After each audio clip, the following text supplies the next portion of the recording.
Kuviira ddala mwaka ogw'okusoomooza ogwa 2020 ng'eggwanga liri ku muggalo, amasomero awamu n'amatendekero aga waggulu byasalawo okutandika okutuusa obuweereza eri abayizi ne bannayuganda nga beeyambisa omutimbagano oluvannyuma lw'okufuna olukusa okuva eri gavumenti. Wabula yadde nga tewaliwo kuddirira mu nkozesa y'omutimbagano newankubadde ng'omuggalo gwali guggiddwawo, bannayuganda bangi okuva mu bitundu by'eggwanga eby'enjawulo abalekeddwe mabega ku nteekateeka eno okusinza ku kitongole ekikola okunoonyereza awamu n'okussa amasomero ku mutimbagano ekyalo eno. Kyokka nga kati ebintu bingi nga mwotwalire ne semina ez'enjawulo zikwatibwa ku mutimbagano. Moment we have connected over 60 schools. That's a very small fraction of the number of schools in Uganda. And we want to have as many schools connected to RENU to benefit from what has just happened today in the virtual seminar. Kati oluvannyuma lwa semina ekwatiddwa ku mutimbagano ng'esimbye essira mu ssomo ly'okubala, Brian Masigo okuva mu kitongole kya RENU agamba nti kino kiyambira ddala mu kwebangula kw'abayizi bokka okuva mu bitundu by'eggwanga eby'enjawulo, era ng'agamba nti gavumenti yandirabidde ku kino okusitukiramu. The schools in Kampala to also realize that the schools up country are actually doing something very nice and interesting.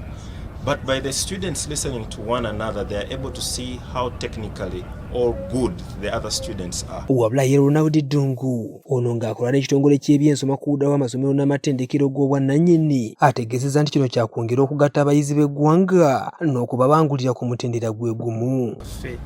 Kati tulabye olwaleero abaana nga basoma bonna nga batudde ku mutimbagano gwaffe gwa intaneti nga basoma, n'olaba abaana abali ejjinja, abaana abali mu Kampala, abaana abali Masaka, abali wa nga bonna basobola okusomera awamu. Ekyo kirungi nnyo kubanga kituyamba okubanga ensoma y'emu. Babasomesa okuva amasomero ag'enjawulo abeetaba mu nkuŋŋaana zino ez'okumutimbagano bannyonnyodde engeri gye kibayambako okwongera okutumbula ebyensoma mu ggwanga. Tujja mu discussion omusomesa aba yasomesa bulungi method emu ng'asomedde terigisomesa bano bafuna chance mu semina okubaginnyonnyola ne bagitegeerera ddala bulungi. Agamba ebintu bino ne tubyogera naye bw'akiwulira okuva ku musomesa oba ku muyizi omulala ayongera okukiwa value. Wabula abayizi nabo bagamba nti kino kyongera okugonza ku ntegeera y'ebintu nga bongereza ku kiki kye babeera bajja mu bibiina. It has improved our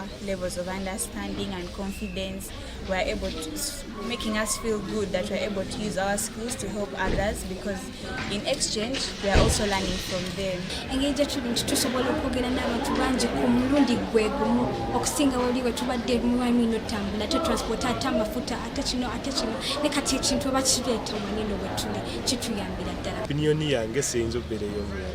Tuyinza okuba nga enamba tugikola mu ngeri naye nga ye alina engeri endala gy'agikolamu nga nange alina endala gy'engikola. Kati ennyamba okuyita gy'ali oba ne formulas ezimu engeri yo zijjukiramu mani create some funny things about the formulas. Disani Kyeswa, Dream TV Amakungunte.